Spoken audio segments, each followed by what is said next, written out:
दंडवत हो. दृष्टांत निरूपणाच्या सत्रामध्ये आपण आज 73 क्रमांकाचा ऋणायताचा दृष्टांत श्रवण आणि चिंतन करणार आहोत. तो अनन्यता करी परिकर्मे ती चेष्टविती की. अनन्यता करी म्हणजे आधीच्या दृष्टांतामध्ये सांगितलेलं आहे शिंदे राणेच्या अनन्यते तव म्हणजे अन्य ईश्वराशिवाय इतर कुठल्याही अन्य ठिकाणी न वेधल्या गेल्यामुळे काय होतं की परमेश्वराच्या समान होण्याला तो जीव योग्य होतो. म्हणजे ईश्वराशिवाय इतर कुठेच त्याचं लक्ष केंद्रित नाही, केवळ ईश्वराच्या ठिकाणीच त्याचं लक्ष केंद्रित आहे. जसं आचार्य श्री नेवाशाला जरी गेले काही पूजाद्रव्य घेण्याला तरी पण स्वामींची आठवण आहे की हे फुलं स्वामींना कसे दिसतील, हे फळ स्वामींसाठी कसं राहील, हे पान स्वामींसाठी कसं राहील. म्हणजे प्रत्येक ह्याच्यामध्ये स्वामींचाच उल्लेख आहे.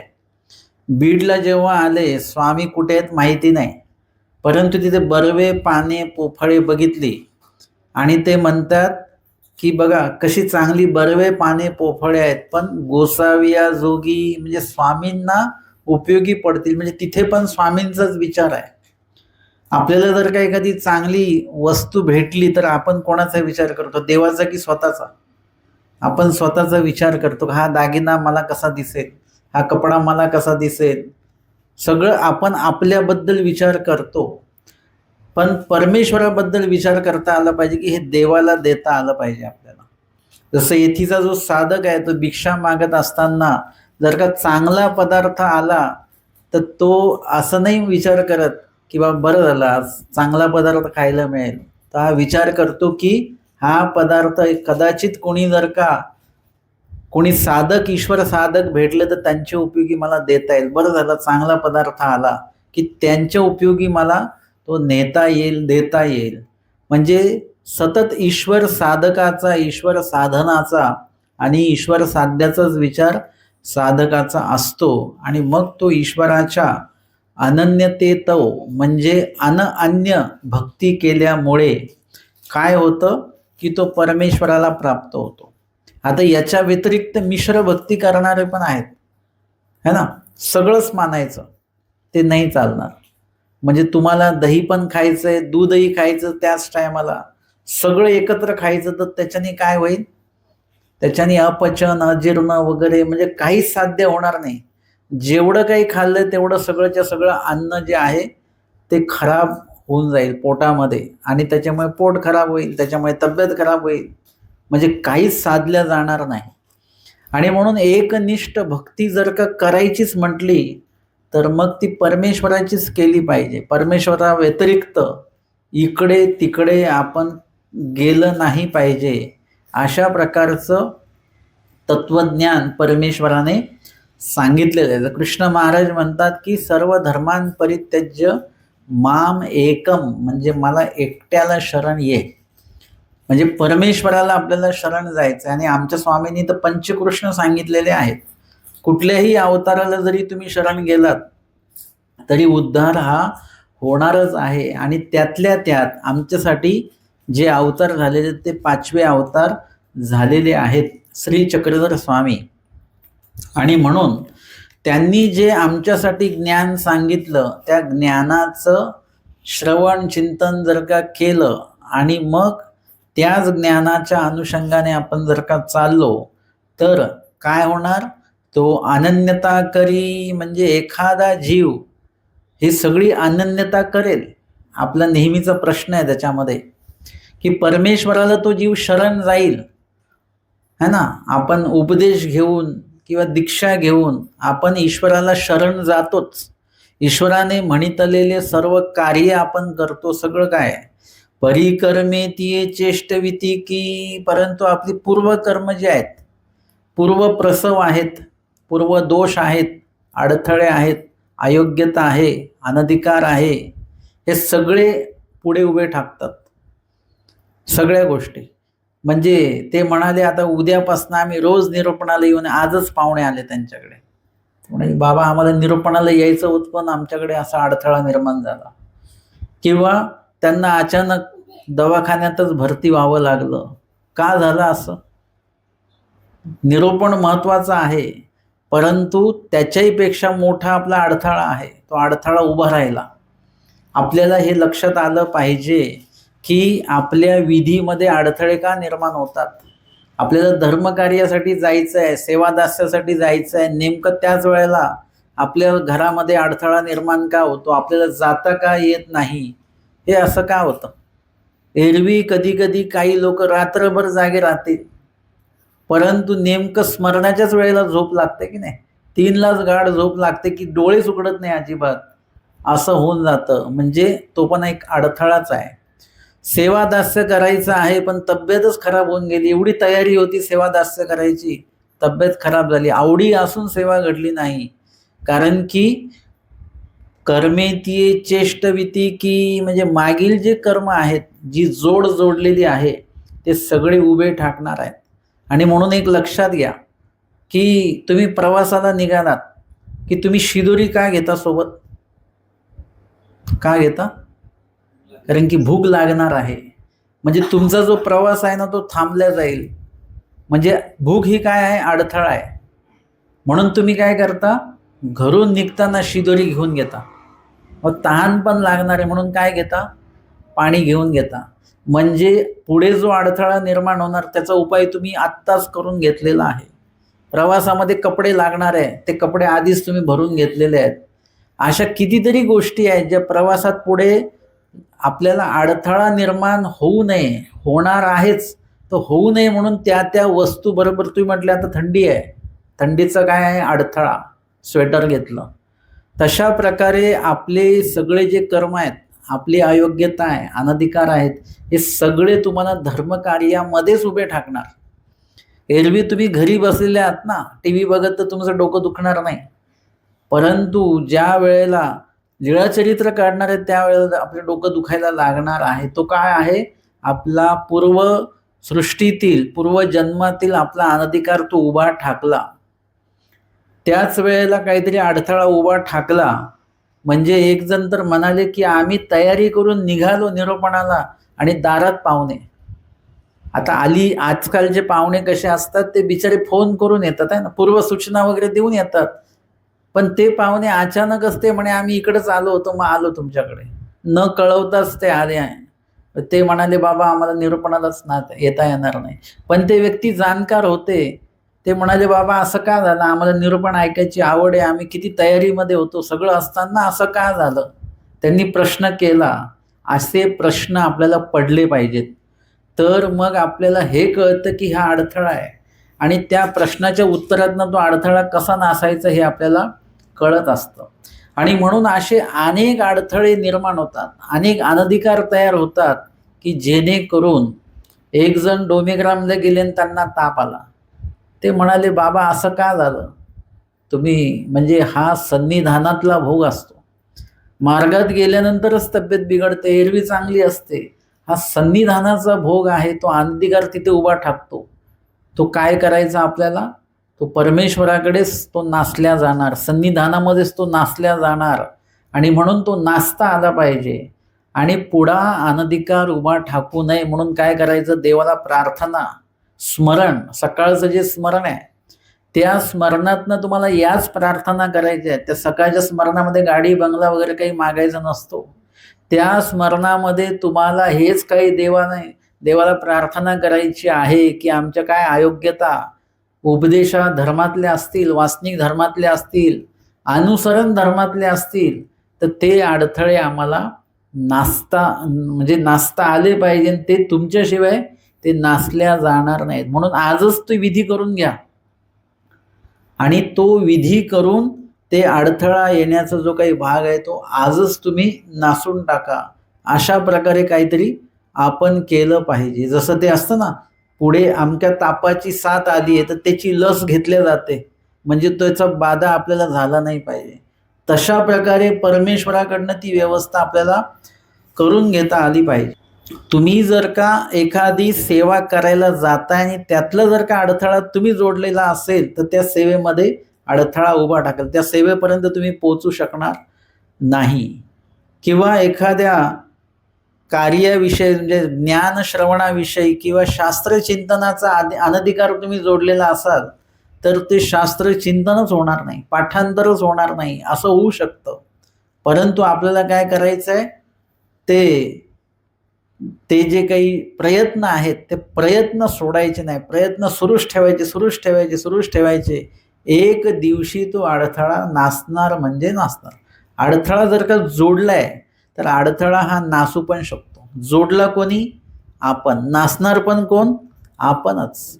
म्हणजे नासणारे जरी परमेश्वर असले तरी आपला प्रयत्न जर का नसेल, आपण म्हणतो ना डॉक्टरांनी आम्हाला नीट केलं, पण तुम्ही जर का पथ्य पाणीच नाही केलं तर, म्हणजे डॉक्टरांचं पण मार्गदर्शन महत्वाचं आणि तुमचंही पथ्य पाणी तेवढंच महत्वाचं. ईश्वर तर आहेच, परंतु आपलं देखील त्यावेळेला काय असलं पाहिजे, तसे प्रयत्न आपले असणं गरजेचं आहे. आणि म्हणून जरी तो अनन्यता करी म्हणजे देवतेला शरण जात नाही, जीवाला शरण जात नाही, प्रपंचाला शरण जात नाही, या तिघांचा तो त्याग करतो आणि परमेश्वराला अनन्य गतीने शरण जातो. पर कर्मेती चेष्टविती की प्रश्न निर्माण झाला इथे. पण पूर्व जे काही दोष आहेत ते तर उभे ठाकतील ना. आणि पूर्व दोषामध्ये तुमचे काय काय दोष आहेत? मानसिक दोष आहेत, प्रकृतीरूप दोष आहेत, काही अडथळेरूप दोष आहेत, काही प्रसवरूप आहेत, काही क्षोभरूप आहेत, काही आपले घरातलेच लोक आहेत. मग ते घरातले लोक पंथीय नाही आहेत म्हणून ते अडथळा झाले, परंतु कधी कधी पंथीय लोक असून सुद्धा ते अडथळा ठरतात. असं होतं बरं का. आपल्याला वाटतं की आमच्या घरी सगळे उपदेशी असते तर खूप चांगलं झालं असतं, पण काहींच्या घरी सगळे उपदेशी असून सुद्धा त्यांना अनुसरण घेता येत नाही, त्यांना पाहिजे तसं धर्म त्या पद्धतीने त्या स्तराने त्यांना आचरता येत नाही. म्हणजे शेवटी काय आहे, समोरचे लोक दोषी नसतात बरं का. आपण समोरच्या लोकांना दोष देतो, पण तो अडथळा आपण जोडलेला असतो. तो अडथळा जर का तुम्ही जोडलेला नसेल तर तुम्हाला कुठलाच अडथळा उभा राहू शकणार नाही. आणि म्हणून आपल्याला जर कोणी अडथळा करत असेल तर त्या व्यक्तीला नावं ठेवू नका. त्या व्यक्तीचा त्याच्यात किंचितही दोष नसतो, तो दोष सगळा आपला असतो, जोडलेला आहे. आपणच 10 मार्काचा पेपर लिहिला आणि शिक्षकांना ओरडायचं का आता आपण की तुम्ही कमी मार्क का दिले? तुम्ही मार्कच तेवढ्याच मार्काचा सोडवल्यानंतर कोणाला दोष देण्यात काय अर्थ आहे का? तशा पद्धतीने हे पूर्वप्रमादांतून पूर्वजन्मांतून आपले सगळे दोष उभे राहणार. मग त्याचं काय? आपल्याला प्रश्न, आपण देवाला प्रश्न केला, त्याचं उत्तर देतात, नाते व्यवस्था ईश्वरे आधीची केली असे काही घाबरू नका. तुम्हाला अडथळे उभे राहतील, परंतु ते अडथळे नासण्याची व्यवस्था देखील देवाने केलेली आहे. परमेश्वर सगळ्यात चांगले व्यवस्थापक आहेत बरं का. सगळ्यात चांगलं नियोजन जर का जगामध्ये कोणाचं असेल तर ते परमेश्वराचं आहे. आणि सगळ्यात चांगली व्यवस्था स्वामी सांगते, येथूनही जर अव्यवस्था व्हावी तर व्यवस्था कुठून होणार? देवाकडनं कधीही अव्यवस्था होत नाही. तुम्ही स्नान करायला जा बरं, तुमच्याकडे काहीच नाही आणि एखादा मार्ग भेटला आणि तिथे तुम्ही गेले, ओळख नाही काय नाही, दंडवत केलं आणि त्याच्यावर त्यांनी मुक्कामाची सोय केली, भोजन बिजन, तुम्हाला असं वाटायला लागतं आपले ते काहीच ओळख नाही आहे. यांनी शिदुरी पण दिली सोबत. कुणी केली व्यवस्था?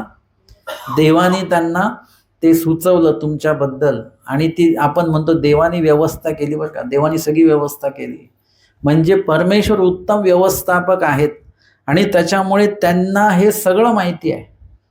ते बाळ जन्मतं ना तेव्हा ते सगळं माहिती असतं, याला काय काय होऊ शकतं. आता त्या पद्धतीने त्याला आंघोळ घालणं, त्याला मॉलिश करणं, त्याला बांधून ठेवणं चांगलं कपड्यामध्ये, सगळ्या गोष्टी त्या मोठ्या लोकांकडनं केल्या. त्यांना माहिती आहे काय काय होऊ शकतं याला. तशा पद्धतीने परमेश्वराला सगळं माहिती आहे की तुमच्या आमच्या बाबतीमध्ये धर्मकार्य करायला लागल्यानंतर काय होऊ शकतं, कुठले कुठे अडथळे येऊ शकतात. तर त्या सगळ्या अडथळ्यांची व्यवस्था परमेश्वराने आधीची केली आहे. तुम्ही म्हटल्यानंतर नाही, आधीच करून ठेवलेलं आहे सगळं देवाने. आपल्याला फक्त प्रार्थना करायची आहे. म्हणजे भोजन सगळं आधीच बनलेलं आहे. तुम्ही जेव्हा जेवताना भाजी मागता तेव्हा भाजी बनली जाते का? नाही, आधीच भोजन बनवून ठेवलं आहे. पण तुम्हाला कधी वाढल्या जाईल? जेव्हा तुम्ही मागाल तेव्हाच वाढल्या जाईल.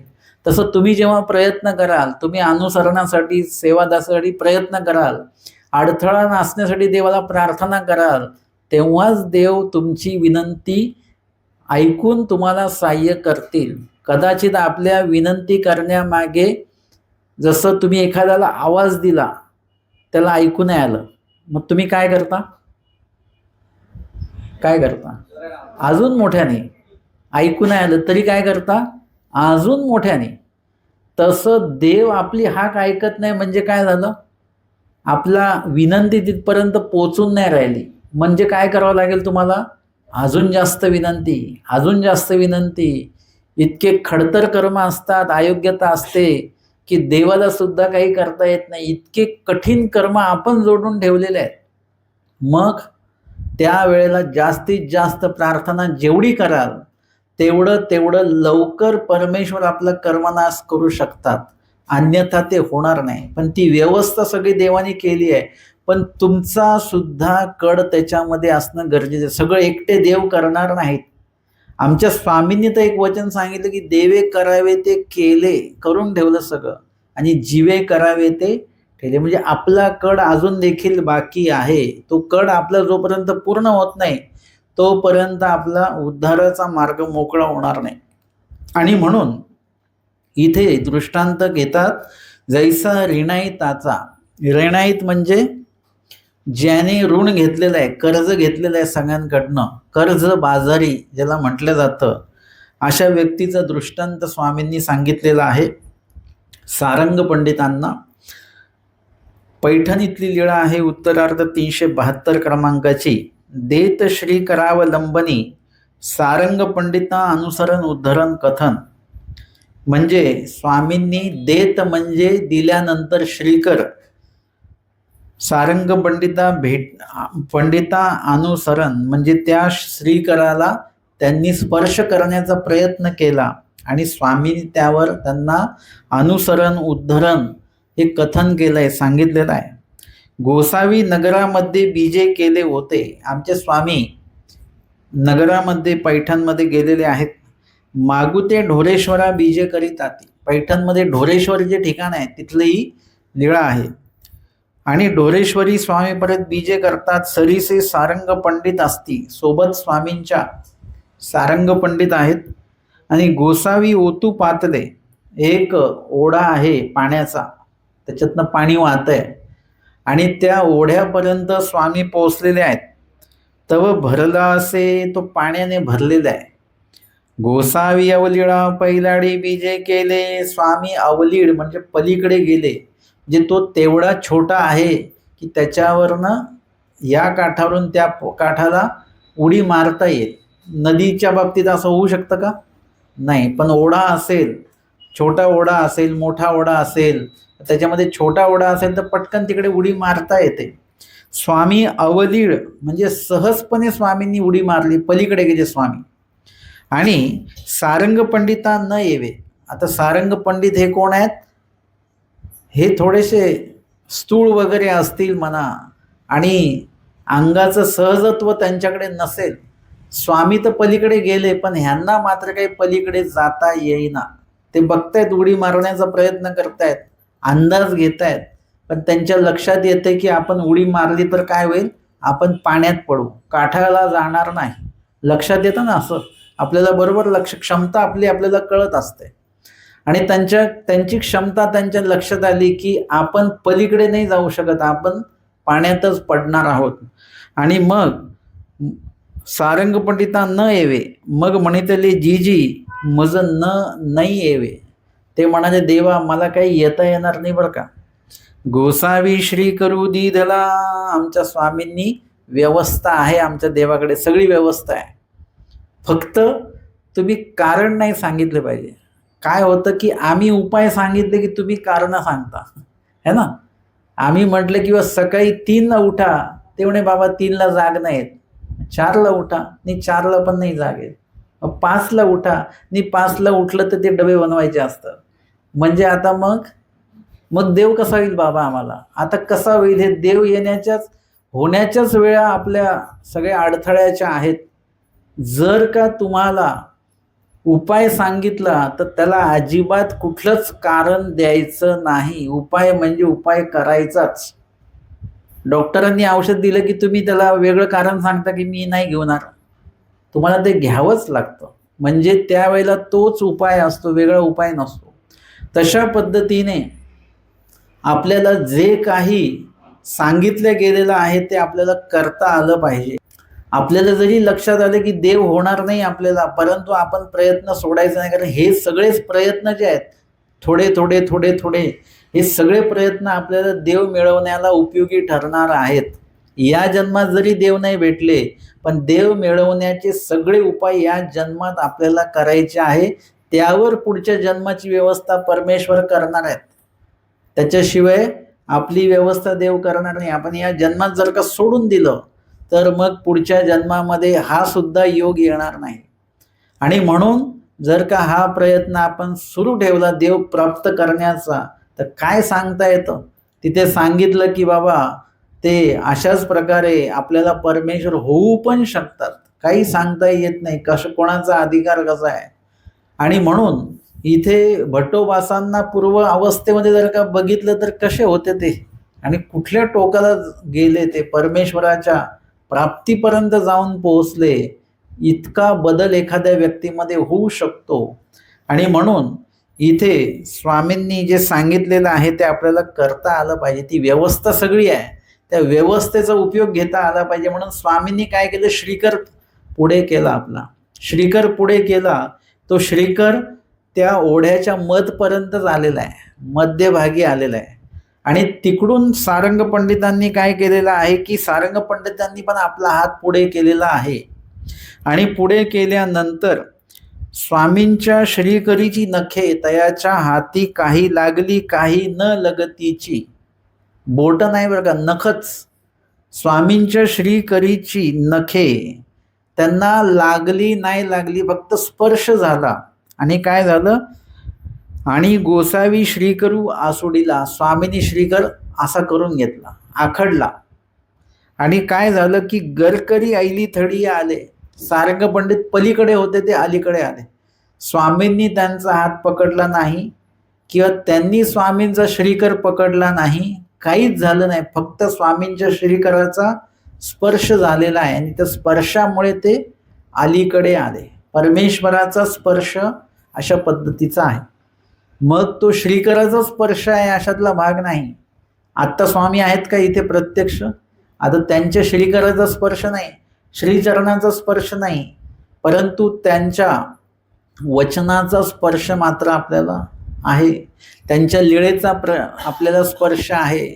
श्रीमुखीचे जे जे काही वाक्य आहेत त्या त्या वाक्याचा स्पर्श आपल्याला आत्ता होऊ शकतो. त्यांच्या नामाचा स्पर्श आपल्याला होणार आहे. त्यांनी विहित केलेलं सेवा दासे मणितले करण याचा स्पर्श आपल्याला झाला पाहिजे. तो जर का स्पर्श झाला, पण आपण ऐलीकडे आहोत, आपण परत पहिलीकडे कधी जाऊ काही सांगता येणार नाही. एखादा व्यक्ती अन्य आहे, त्यांनी सहज निरूपण ऐकलं आणि तो धर्मामध्ये प्रवेश करता झाला, पुढे अनुसरला, ऐलीकडे होता तो पहिलीकडे गेला. म्हणजे अशा पद्धतीने आपल्याला परमेश्वराने श्रीकर देऊन ठेवलेला आहे. हा श्रीकर फक्त सारंग पंडितांना नाही दिला देवाने, हा सकळ जीवांना दिलेला श्रीकर आहे. फक्त आपल्याला तो श्रीकर दिलेला कळालं पाहिजे की तो श्रीकर आपल्याला साठीच आहे आणि त्या श्रीकराचा आपल्याला उपयोग घेता आला पाहिजे. परमेश्वराने जे दिले त्या सुविधा आहेत बरं का सगळ्या. आपल्याला जो आचार सांगितलाय, दुःखरूप जरी आचार असेल परंतु ती आमच्यासाठी सुविधा आहे. जसं तुम्हाला चालायला सांगतात ना, चालणं म्हणजे काय? कष्टच आहे की नाही, पण ती आपल्यासाठी काय आहे? सुविधा आहे. ती चालल्यामुळे आपली तब्येत चांगली राहणार, आपल्या शरीरातले अनेक दोष निघून जाणार. चालल्यामुळे, कष्ट केल्यामुळे आपण निर्दोष होणार आहोत. तशा पद्धतीने परमेश्वराने एखादा आचार जरी सांगितलेला आहे, आपल्याला तो कष्टरूप वाटत असला परंतु तो आपल्याला निर्दोष करण्यासाठी, अडथळे नासण्यासाठी आहे. तो दिलेला श्रीकरच आहे. स्वामींचं प्रत्येक विहित वचन जेवढं काय आहे, आचारपर जेवढं काही वचन आहेत, ते सगळे आपल्याला दिलेला श्रीकरच आहे. एक एक स्वामींचा तो श्रीकर आहे. स्वामींनी सांगितलं संबंधी अधिकार नाही, म्हणजे काय आहे, स्वामींनी तो श्रीकरच दिलेला आहे की आम्ही आहोत, ते जरी सोडलं तुम्ही तरी आम्ही आहोत. स्वभाव मात्र सांगितलं स्वामींनी, स्वभावावर नियंत्रण करा, म्हणजे आपण जे मूळ खाणं पिणं जे काही आपलं सुरू आहे ते सगळं बंद करा. परमेश्वराला काय अपेक्षित आहे, प्राणासी आहार तो तुम्ही सुरू करा.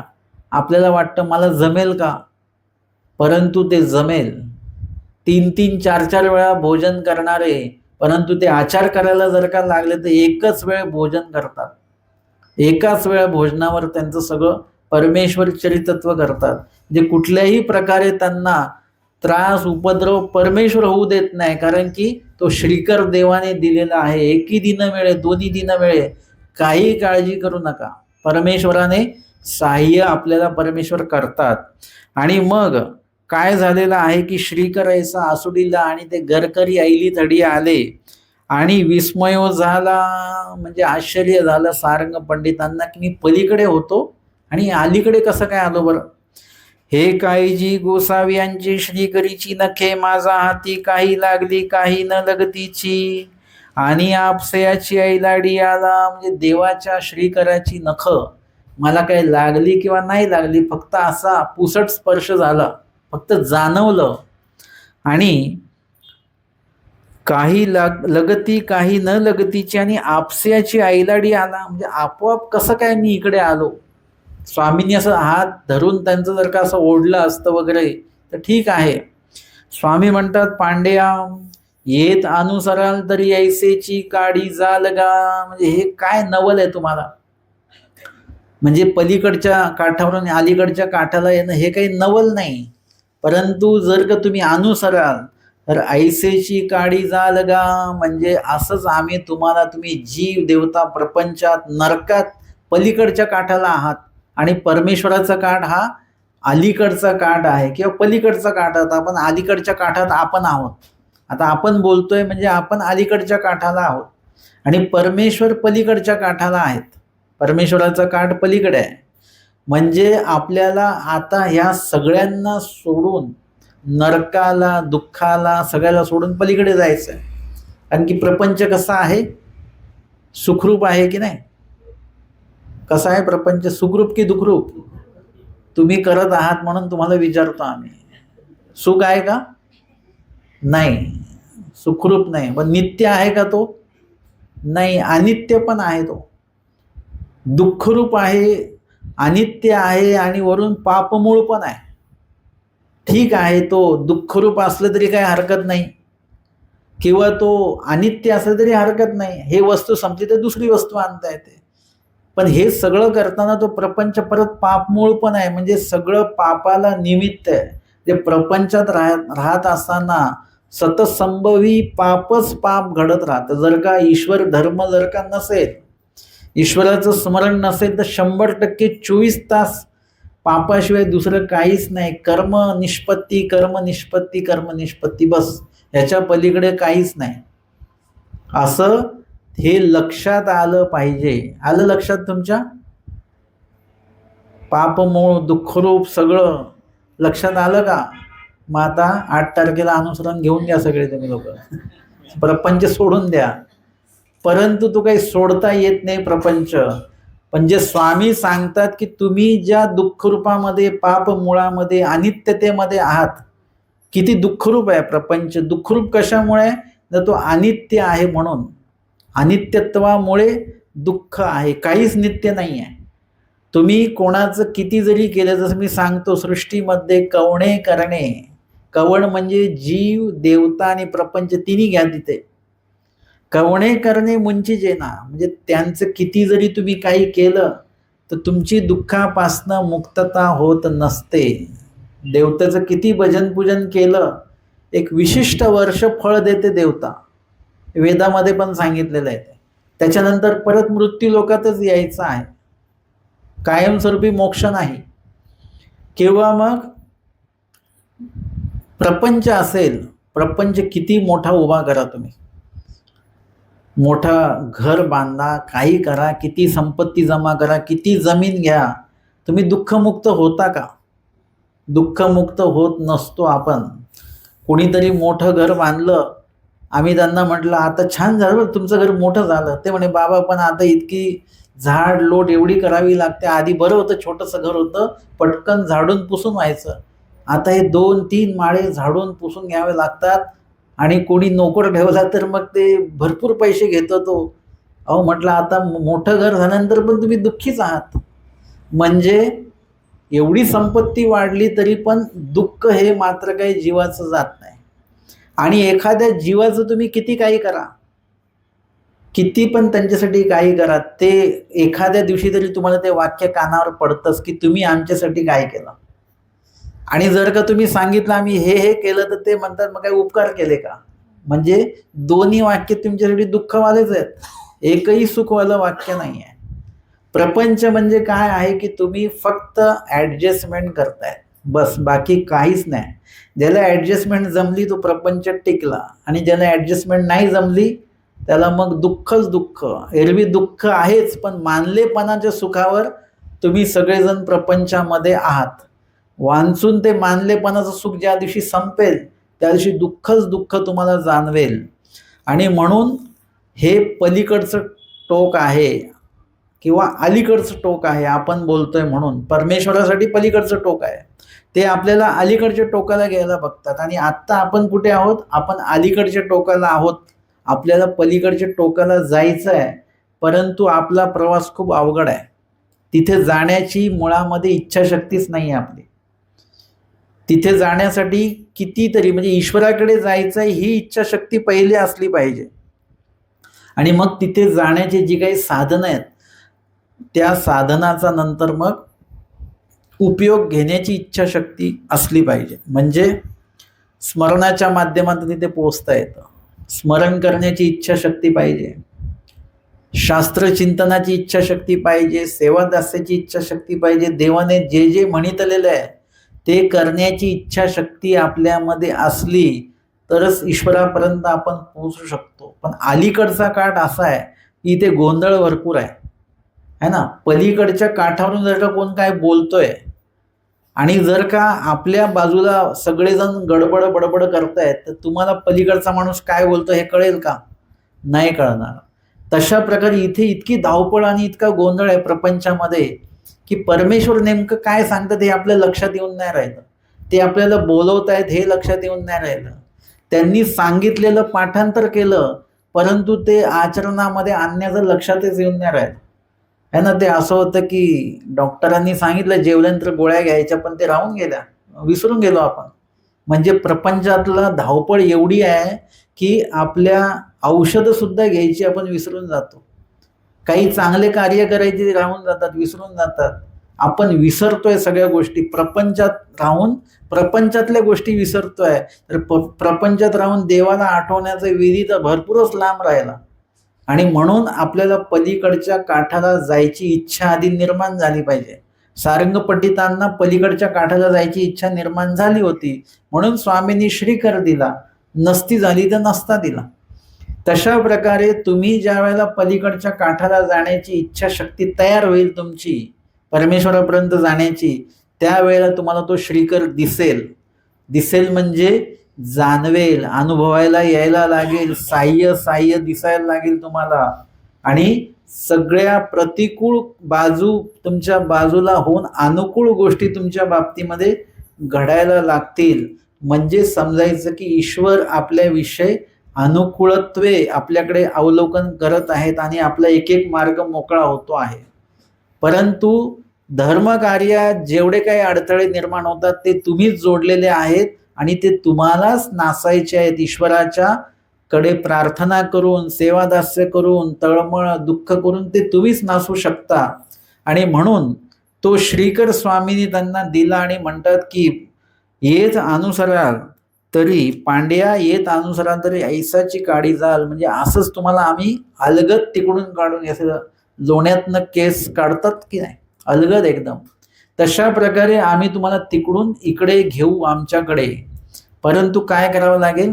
अनुसराल तरी, ही अट देवाची आहे. अनुसरणाशिवाय काहीच नाही. गणपत अपय म्हणतात देवाला, देवा तुम्ही नेहमी म्हणतात अनुसरा अनुसरा, अनुसरणाशिवाय तुम्ही काही करू शकत नाही का? स्वामी म्हणतात नाही, ते येथीची खावणी, अनुसरल्याचा देव स्पष्ट आलेलं आहे. हे लक्षात घ्यायचं वाक्य. नुसतंच उपदेश घेतल्याचा देव नाही, नुसतंच पुस्तक वाचल्याचा देव नाही, अनुसरल्याचा देव. आणि अनुसरण म्हणजे काही सोपी गोष्ट नाही आहे. आपल्याला नुसतं वस्त्र बदल करायचं आहे, म्हणजे ते रंगीबेरंगी प्रापंचिक वस्त्र सोडून संन्यास वेश घेणं, एवढं जरी करता आलं तरी एक टप्पा आपण जिंकला. आणि तिथून पुढचे टप्पे मग हळूहळू आपण पार करू. मग हा एक टप्पा आपल्याला जिंकता आला पाहिजे. आपल्याला प्रपंच म्हणजे संन्यास वेश घेणं म्हणजे नुसतं संन्यास वेश नाही आहे, त्याच्यामध्ये प्रपंचाचा त्याग, प्रापंचिक वस्तूंचा त्याग, जे काही अलंकार असतील, जे काही आपल्याला वाटतं की हे आपलं शृंगार जो काही वाटतो, तो सगळा शृंगार जिथल्या तिथेच त्यागायचा आणि पूर्णपणे परमेश्वराचा जो काही संन्यास वेश आहे तो स्वीकारायचा. आणि तिथे शृंगार कसला असणार आहे? आता तिथे विधींचा शृंगार असणार आहे. इथे जसं एक एक अलंकार घातल्यानंतर तुम्ही शृंगारला जाता ना, है ना, हे कशासाठी? कोणासाठी? जीवासाठी. पण परमेश्वरासाठी मात्र हे सगळे अलंकार काढून ठेवावे लागतात. आता विधींचे अलंकार, एक एक विधी, स्मरणाच्या विधी केला की एक शृंगार झाला, सेवादास्याचा विधी दुसरा शृंगार झाला, शास्त्रचिंतन तिसरा शृंगार झाला, चतुर्विध स्मरण अजून एक शृंगार, चतुर्विध दुःख अजून एक शृंगार, नित्यविधीतले 7 नित्यविधी 7 शृंगार, निमित्तविधीतले 4 निमित्तविधी 4 शृंगार. हे सगळे शृंगार आहेत. तुम्ही दागिने वगैरे घालून देवाला प्रसन्न नाही करू शकत, परंतु हे विधींचे अलंकार जर का तुम्ही एक एक परिधान केले तर परमेश्वर, म्हणजे इतर जे सोन्याचे अलंकार वगैरे जे काय आहे त्याच्याने मृत्यपती प्रसन्न होईल, पण नित्यपती प्रसन्न नाही होणार. नित्यपतीसाठी हे सगळे अलंकार काढून ठेवावे लागतील. आणि परमेश्वराने जे विधीचे अलंकार सांगितलेले आहेत, सुख श्रेय आणि शृंगार, तो शृंगार त्या विधींच्या अलंकाराने तो शृंगार होणार आणि मग नित्यपती परमेश्वराला आपण आवडणार आहोत. आणि म्हणून हे सगळं आपल्याला देवासाठी करता आलं पाहिजे. आमच्या स्वामींसाठी कोण सजलं होतं? है ना, शृंगार केला होता, वस्त्र घातले होते, धानाईचा. स्वामींनी विचारलं की बाबा हे कोणासाठी, कोणा कारणे कास घातली? ते म्हणाले मी स्वामींसाठी. हे शृंगार कोणा कारणे केला? कोणाचं नाव सांगितलं? स्वामींसाठी. स्वामींसाठी केलेलं आहे. म्हणजे आपलं एरवी देखील सजणं नटणं असेल ते देवासाठीच असलं पाहिजे. आमच्या बाईचं देखील हातपाय धुती, तोंड धुती, 16 वस्त्र वेडिती, कुणासाठी? स्वामींसाठी. स्वामींच्या सकाळचा पूजावसर होण्याआधी बाईचं काही स्वतः स्वच्छ होण्यासाठी म्हणून नाही, की आपल्या वस्त्राची दुर्गंधी स्वामींना यायला नको, आपले अस्वच्छ हात देवाला लागायला नको, म्हणून बाईचं स्वच्छ होतात. देवासाठी. आपलं प्रत्येक कार्य हे देवासाठीच करता आलं पाहिजे आपल्याला, तर आपलं अनुसरण घडेल.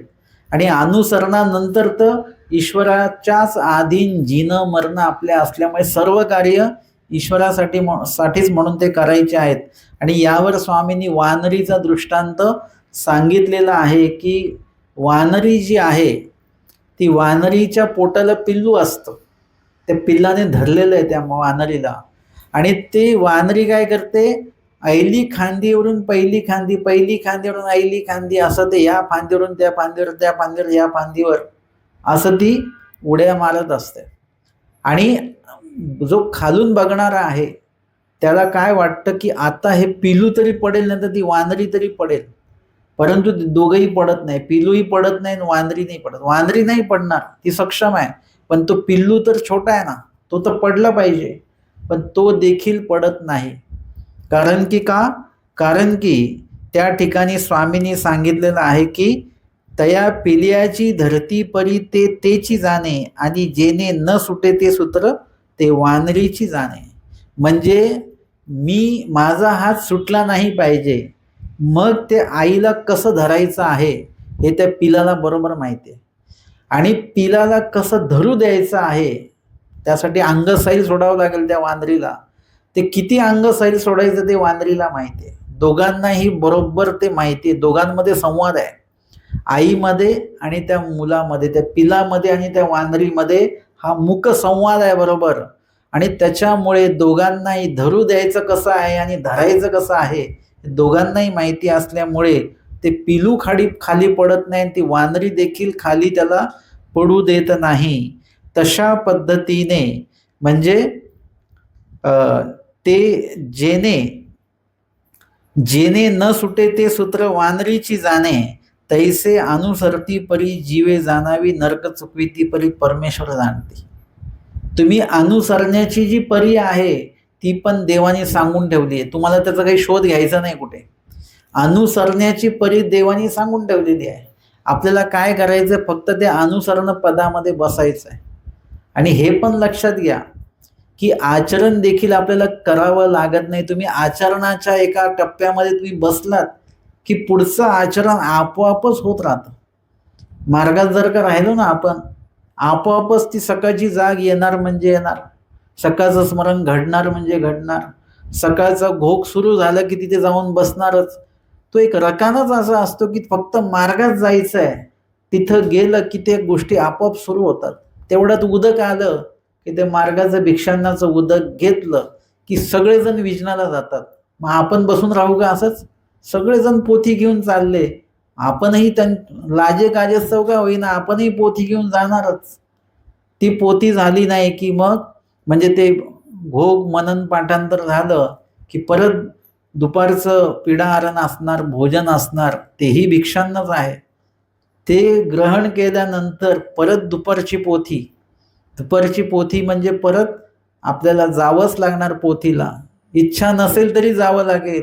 हळूहळू रस भरेल त्यावेळेला तुम्ही स्वतःहून पोथी बुडवणार नाही. आणि ते आटपली, पोथी झाली की लगेच सेवादास्य संध्याकाळी, ते झालं की लगेच देवपूजा, आरती, परत घोक मनन वगैरे म्हणजे पाठांतरासाठी जाणार. म्हणजे हा रकाना जो आहे त्या रकानात फक्त जाऊन बसायचं.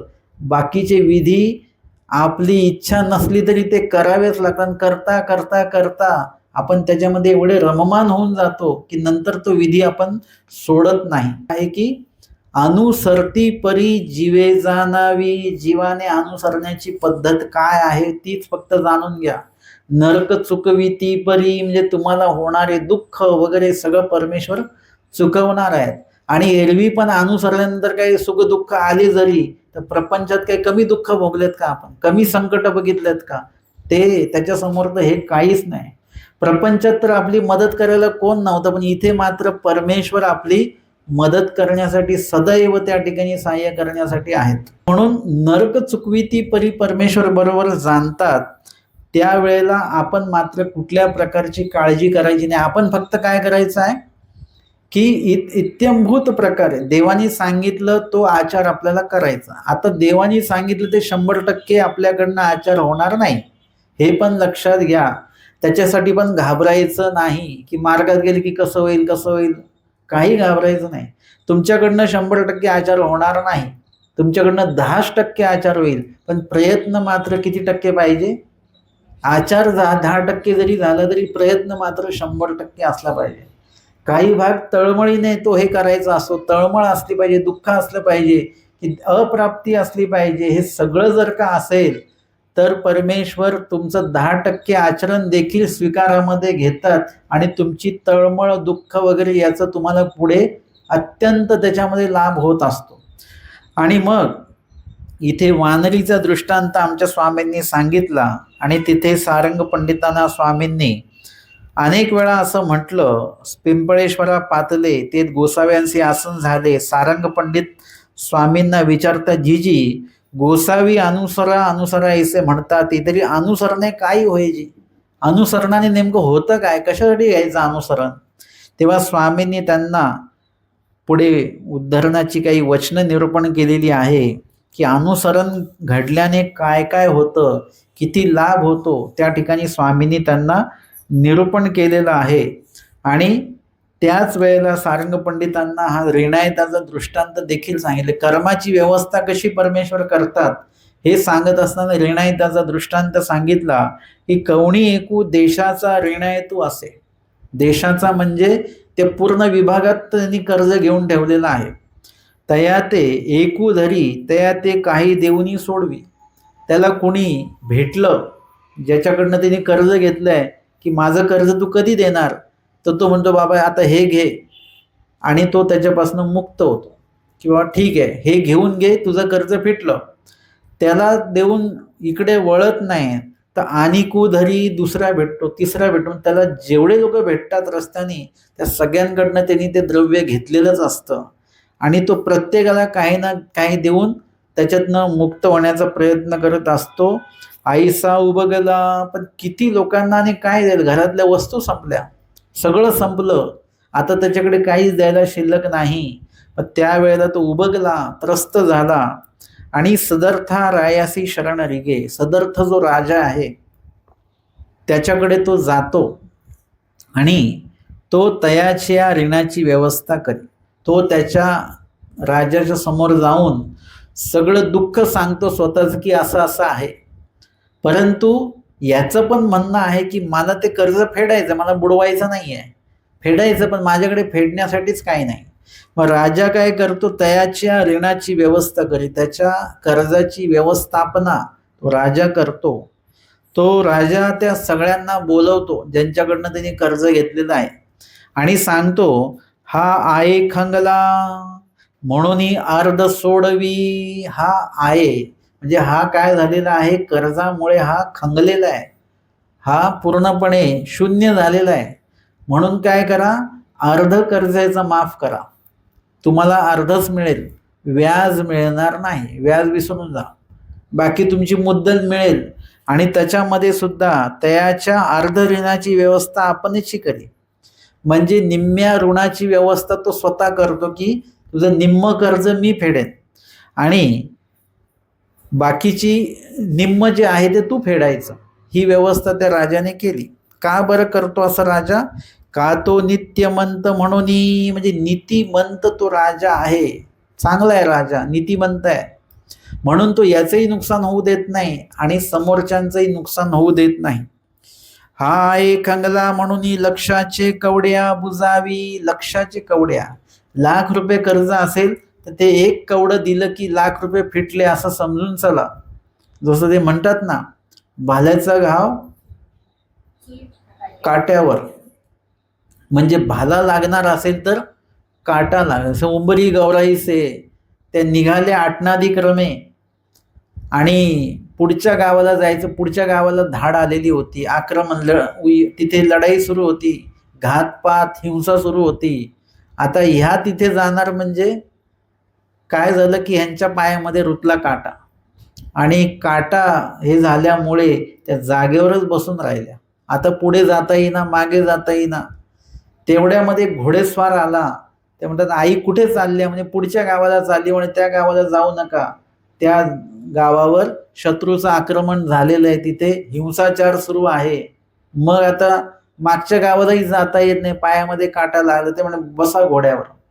त्यांनी घोड्यावर बसून त्यांना मागच्या गावाला सोडलं. म्हणजे हे काय झालं, तिथे गेले असते तर भाला लागला असता ना त्यांना, पण इथे काय लागलं, काट्यावर तो सगळं म्हणजे तो विषय तिथे देवाने काय केलं, सहाय्य केलेलं आहे. काटा लागला हे दुःख नाही, हे अडथळा नाही, हा काय झाला उलट सहाय्य झालं. आणि अशा पद्धतीने भाल्याचा घाव काट्यावर येतो. तसं लक्षाचे कवड्या बुजावी. लक्ष कर्ज असेल तर ते एका कवडी मात्राने ते कर्ज फिटणार. आणि तो राजा म्हणतो हा जे देईल ते घ्यावे. हा पैसेच देईल असं नाही, हा जे देईल, तुम्हाला धान्य दिलं तर धान्य, एखादी वस्तू दिली तर वस्तूवर ते पैसे तुम्ही कमी करायचे. जेवेळी देईल तेवेळी घ्यावे. आणि असं नाही बरं का, आत्ताच्या ते EMI सारखं महिन्याच्या याच तारखेला येणार हप्ता, तसं नाही. तो जेवेळी देईल तेवेळी, जेव्हा त्याच्याकडे 2 महिन्याने, 3 महिन्याने, 6 महिन्याने, जैसे देईल तैसे घ्यावे. आणि जे देईल आणि जैसे देईल ते जसं पण असेल तसं तुम्हाला ते घ्यायचंच आहे. अशी राजा त्याची पूर्ण कर्जाची व्यवस्था करतो. तैसे हा जीव आशेषा देवता चक्राचा रेणायतो असे. तसं आपल्याला असे कर्जबाजारी लोक खूप कमी दिसतात. सगळेच कर्जबाजारी असतात का? खूप कमी लोक असतात. परंतु सगळे लोक मात्र आशेषा देवता चक्राची रेणायत आहेत बरं का. आपण अनेक देवतेंचे कर्म जोडून ठेवलेले आहेत. अनेक देवतेंचे सुखदुःखरूप कर्म, पाप पुण्यरूप कर्म आपण जोडून ठेवलेले आहेत. आणि क्षणा एकामध्ये आपण असं एक कर्म जोडतो जे भोगायला 1000 जन्म लागतात आपल्याला, किंवा 1000 वर्ष लागू शकतात, 1000 जन्म लागू शकतात. म्हणजे इत्यादी प्रकारे इतके कर्म आपण जोडून ठेवलेत. आणि त्या सगळ्या देवतेंचे आपण कर्मबाजारी आहोत. आपण जर का पैसे घेतले तर त्याला काय म्हणतात? कर्जबाजारी. पण कर्म जोडलेले असले तर कर्मबाजारी झालेलो आहोत. आता याच्यातनं आपल्याला कोण सोडवणार? कोणीच सोडू शकत नाही. एके परमेश्वरे विण, एका देवाशिवाय आपल्याला याच्यातनं कोणी सोडवणार नाही. आणि या देवतेच्या तावडीतनं सुटलो की त्या देवतेच्या तावडीत, तिथून सुटलो की तिकडे, तिथून सुटलो की तिकडे, म्हणजे असं ते चालूच राहतं. म्हणजे ह्या दुःखाला ते दुःख, त्या दुःखाला ते दुःख, त्या दुःखाला ते दुःख, हे सुरूच राहतं. म्हणजे ह्याच्यातनं आपण मुक्त होऊ शकत नाही. हा जीव आशेषा देवता चक्राचा रेणायतो असे. आशेष देवता चक्र, एकूण किती देवता आहेत? 81 कोटी 1.25 लाख 10 देवता आहेत. एवढ्या देवतेंचे कर्म जोडून ठेवले आपण. आणि ते भोगता भोगता कितीतरी जन्म गेले आणि आपण त्या देवतेची ऋणाईत आहोत. एक प्रकारे ते भोगल्याशिवाय, ते नासल्याशिवाय आपल्याला पुढे जाता येणार नाही. त्रसला परमेश्वराशी शरण गे. मग हा जो जीव आहे तो ज्ञान झाला आणि त्या कर्म सगळे त्याच्या लक्षात आल्यानंतर तो त्रस उत्पन्न झाला त्याला, आणि तो त्रसला परमेश्वराशी शरण गे. ज्ञानिया व्यक्ती परमेश्वराला शरण जातो. मग परमेश्वर तया ते नित्यविधी निमित्तविधी करुनी सकळ ऋणा उतराई करीती. मग परमेश्वर काय करतात? नित्यविधी घडवतात, निमित्तविधी घडवतात आणि त्याला सकळ कर्मापासून मुक्त करतात. परमेश्वराने सांगितलेले जे विधी आहेत, विहित केलेले जे विधी आहेत, ते आपण जर का केले तर आपल्या अनेक कर्मांचा नाश होतो. दुःखरूप कर्मांचा नाश त्याच्यामध्ये होतो. जसं ते स्मृतिस्थळामध्ये आलं, तो हेला असतो रेडा, त्याच्या भर उन्हामध्ये त्याच्या अंगावर ते पाण्याच्या पिशव्या टाकलेल्या आहेत, पाणी भरलेलं आहे, त्याच्यामध्ये ओझ आहे आणि त्याच्यामध्ये त्याला त्या नदीपासून त्या गावापर्यंत जायचं आहे. एवढ्या उन्हात एवढं ओझं घेऊन जायचं आहे.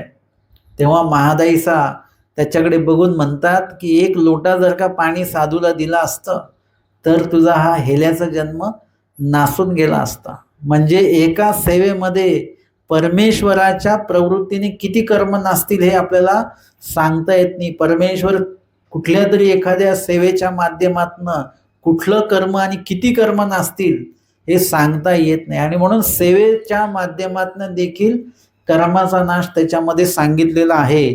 आणि आपल्याला कर्म नासायचे आहेत, कर्म जोडायचे नाहीत ते आहे.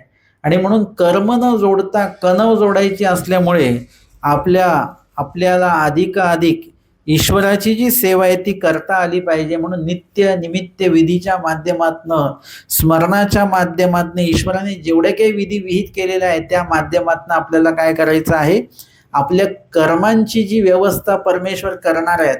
कशी करणार आहेत? आगंतुक कुंठे अनर्ध सुंगे प्रारब्ध भोगे क्षय. पण कधी? अनुसरल्यानंतर परमेश्वर ऋणाची व्यवस्था करतात, तसं परमेश्वर कर्माची व्यवस्था करतात. आगंतुक कर्म, मानसिक कर्म थांबल्या जातात, वाचिक कर्म थांबल्या जातात. आणि प्रारब्ध भोगे क्षय, जे प्रारब्ध झाले ते भोगायचेच आहेत, ते पण भोगायचे तर सगळे नाही भोगायचे. देवता फळाला जाणे नाही, नरक फळाला जाणे नाही. अनुसरल्यानंतर इतके कर्म परमेश्वर जागेवर शून्य करून टाकतात. अप्रोक्ष ज्ञानामध्ये, बहुरूपता बहुकामतेमध्ये सगळे ते सहजपणे नासूनही जातात. अशा प्रकारची व्यवस्था परमेश्वर या ठिकाणी आपल्या बाबतीमध्ये करतात. आजच्या सत्रामध्ये आपण 73 क्रमांकाचा रेणायचा दृष्टांत आणि सारंग पंडितांच्या संदर्भात पैठण इथली उत्तरार्ध 372 क्रमांकाची लीळा श्रवण आणि चिंतन केलेली आहे. दंडवत हो